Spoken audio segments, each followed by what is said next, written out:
Bienvenidos, bienvenidas a Aquí América, el espacio de France 24 dedicado a contar las historias de nuestro continente. Mi nombre es Martín Bustamante y los invito a comenzar con los títulos. Tras una propuesta formal de la Comisión Europea al Consejo y al Parlamento Comunitario, avanza el acuerdo con el Mercosur y el líder del bloque sudamericano, Luis Ignacio Lula da Silva, afirma que se firmará antes de fin de año. Hoy analizamos los riesgos y las potencialidades de un pacto que se acelera al ritmo de la guerra comercial desatada por Donald Trump. Secretario de Estado de Estados Unidos, Marco Rubio, culminó su gira por México y Ecuador con los misiles contra embarcaciones en el Caribe como telón de fondo. El jefe de la diplomacia de la Casa Blanca cuestionó a la Organización de Naciones Unidas y a sus informes que minimizan el volumen de las rutas de narcotráfico que pasan por Venezuela.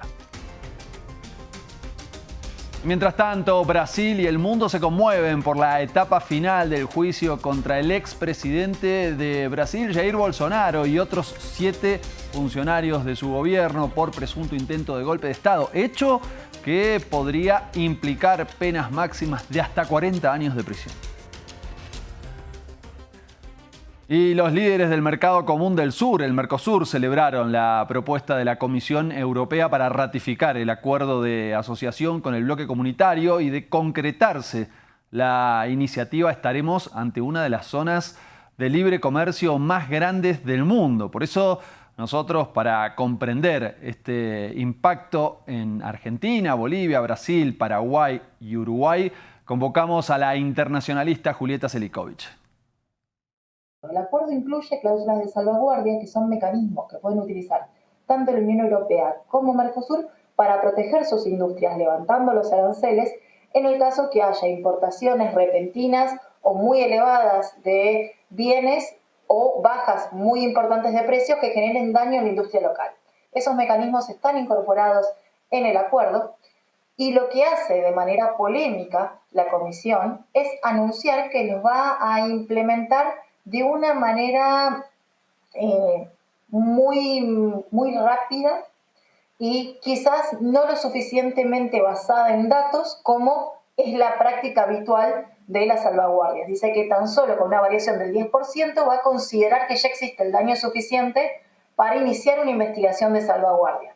Y aquí estará una de las cuestiones pendientes de Argentina y de los países del Mercosur, que es generar las capacidades al interior del Estado para tener una vigilancia atenta del modo en el cual la Unión Europea implementa los acuerdos. Que la Unión Europea tampoco implemente nuevas reglas que atenten contra lo pautado en ese acuerdo y que con un nuevo proteccionismo verde deje fuera productos que Mercosur ha hábilmente negociado su acceso a mercado. Entonces, vamos a necesitar allí una habilidad técnica burocrática importante, capacidad jurídica del Estado que hoy no tiene esa gimnasia para empezar a hacer una vigilancia sobre cómo se implementan los acuerdos internacionales. Tiene mucha prensa Mercosur y Unión Europea, pero el paquete que se viene prontamente para firma y ratificación incluye también Mercosur-EFTA y Mercosur-Singapur. Mercosur empieza a ver los resultados de procesos de negociación que se iniciaron a partir de 2016, 2017, que con la pandemia tuvieron sus impas, pero que hoy están plasmándose en resultados, y eso implica repensar las capacidades del Estado. No es momento de motosierra, es momento de construcción de capacidades para una mejor inserción internacional de Argentina en el mundo. El presidente de Brasil, Luis Ignacio Lula da Silva, y su par uruguayo, Yamandu Orsi, celebraron esta presentación por parte de la Unión Europea. Y nosotros, junto a Julieta Selikovich, repasamos sus implicancias en el marco de esta guerra comercial. Bien, sí, nosotros encontramos en el estudio que el Mercosur, cuando negocia en conjunto, negocia mejor. Los países del Mercosur tienen un lugar relativamente periférico en el escenario internacional en términos de su poder económico. Si bien en algunos productos puntuales ocupan un lugar relevante, como mercados son mercados relativamente chicos, y en la negociación bilateral tienden a tener mejor resultados si se negocia en conjunto. Hemos hecho estudios donde comparamos, por ejemplo, las negociaciones del acuerdo Mercosur-Unión Europea con la de los países andinos con la Unión Europea, y Mercosur realmente logró introducir en el acuerdo cláusulas que mejoran la posición relativa de los países del Mercosur y que no se había visto en otros acuerdos donde la Unión Europea negoció con países menos poderosos o que negoció de manera bilateral. Eso nos sugiere que Mercosur efectivamente en todo este tiempo que llevó el proceso negociador desarrolló capacidades para enfrentar juntos desafíos del escenario internacional con actores que tienen un poder de mercado y un poder regulatorio mucho más avanzado que lo que tienen los países del Mercosur.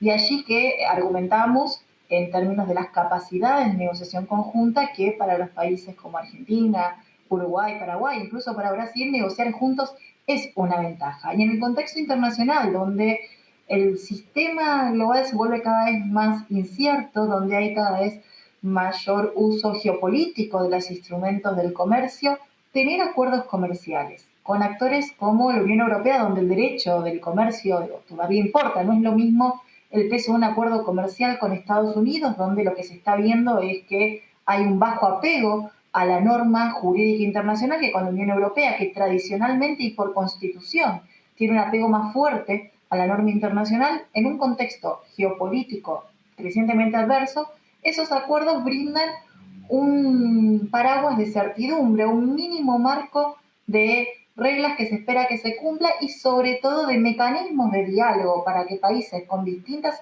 capacidades de poder puedan encontrar formas de resolver los conflictos sin generar un daño económico mayor. Y lo que sucede en el Caribe parece revelar un verdadero cambio de paradigma. El secretario de Estado de Estados Unidos, Marco Rubio, visitó México y Ecuador, pero el centro de sus declaraciones estuvo en el Caribe y en el gobierno venezolano. Por eso Daci Lanza lo cuenta en el siguiente informe. Una gira con una agenda explosiva. Marco Rubio viajó a México y Ecuador para remarcar las prioridades de Donald Trump en América Latina. Seguridad y narcotráfico, temas centrales del secretario de Estado. Esto luego de que el 2 de agosto la Casa Blanca diera la orden de atacar una lancha en el Mar Caribe. Rubio, en su visita a México, prometió más episodios similares. Y volverá a ocurrir. Quizá esté sucediendo ahora mismo, no lo sé. Ya en Ecuador, prometió ayudar a su aliado Noboa. En el día de hoy vamos a designar como grupos terroristas a los lobos y a los choneros, que eso trae toda una serie de opciones que Estados Unidos puede llevar a cabo a través de nuestras leyes. Fue justamente la designación de grupo terrorista contra el Tren de Aragua lo que citaron para atacar la lancha en el Caribe. Según dijo la administración Trump, la embarcación llevaba una carga de droga y era tripulada por 11 personas que calificaron como terroristas de esa organización. Sin embargo, al momento no se presentaron pruebas. Estas políticas de Trump para América Latina no parecen tener en cuenta la soberanía local. Estamos viendo una política estadounidense hacia América Latina en el segundo periodo de Trump, marcada por un retorno a las formas más clásicas de monroísmo, creo que es el término técnico, ¿no?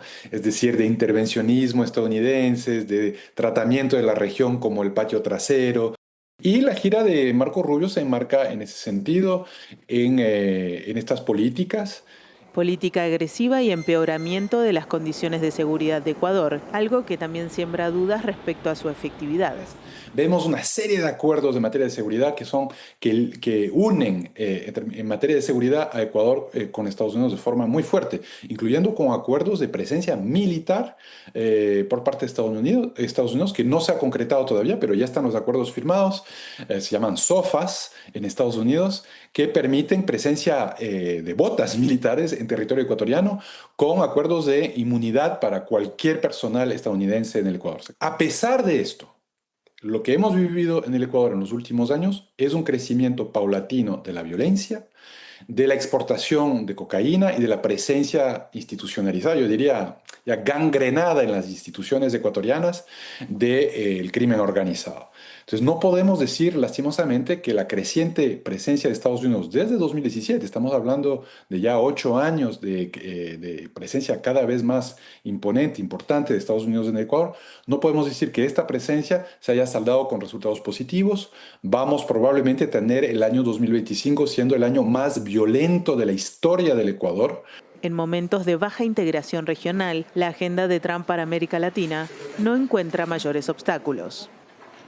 Las miradas de Brasil y del mundo están puestas en el juicio contra el expresidente Jair Bolsonaro. Por eso el ultraderechista está acusado de liderar un complot golpista y de atentar contra el orden democrático, además de daño al patrimonio. Delitos por los que podría recibir una pena de hasta 40 años de prisión. A continuación, repasamos las principales repercusiones políticas de este juicio. Declaro abierta la séptima sesión extraordinaria de la primera sala del Supremo Tribunal Federal el 3 de septiembre de 2025. Saludo a nuestra decana, la ministra Carmen Lucía, al ministro Luis Fux, al ministro Alexandre de Moraes, al ministro Flavio Dino, al doctor Paulo Vasconcelos Jacobina, al fiscal general. Saludo a los abogados, autoridades, periodistas y a todos los que nos observan. Y todos que nos acompañan. No hay una sola persona que vincula al presidente con el 8 de enero, con la daga. La acusación se basa en un general que imprime un borrador en el Palacio y ese mismo día va al Palacio de la Alborada. ¿Esa es la prueba? No hay absolutamente nada. Este caso se está inflando para vincular al presidente con el 8 de enero. Desafortunadamente, durante el curso de esta acción penal se constató la conducta dudosa y consciente de una auténtica organización criminal que de una manera nunca antes vista en nuestro país comenzó a actuar de forma cobarde y traicionera con el objetivo de coaccionar al Poder Judicial, en especial a este Supremo Tribunal Federal, y someter el funcionamiento del tribunal al escrutinio de otro Estado extranjero.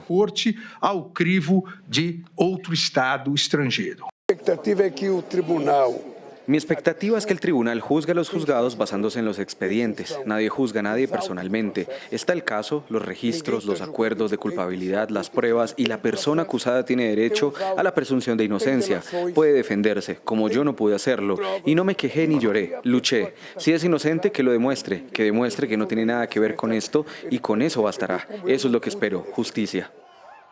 Nos despedimos con esta batalla de bolas de fuego que ocurrió durante una festividad anual en un pueblo de El Salvador. Es un patrimonio cultural que conmemora la erupción volcánica de 1658.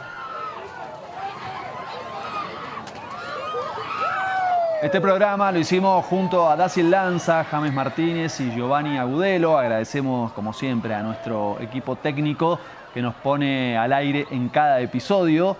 Nosotros nos vamos a encontrar en el próximo episodio de Aquí América con más historias de nuestro continente.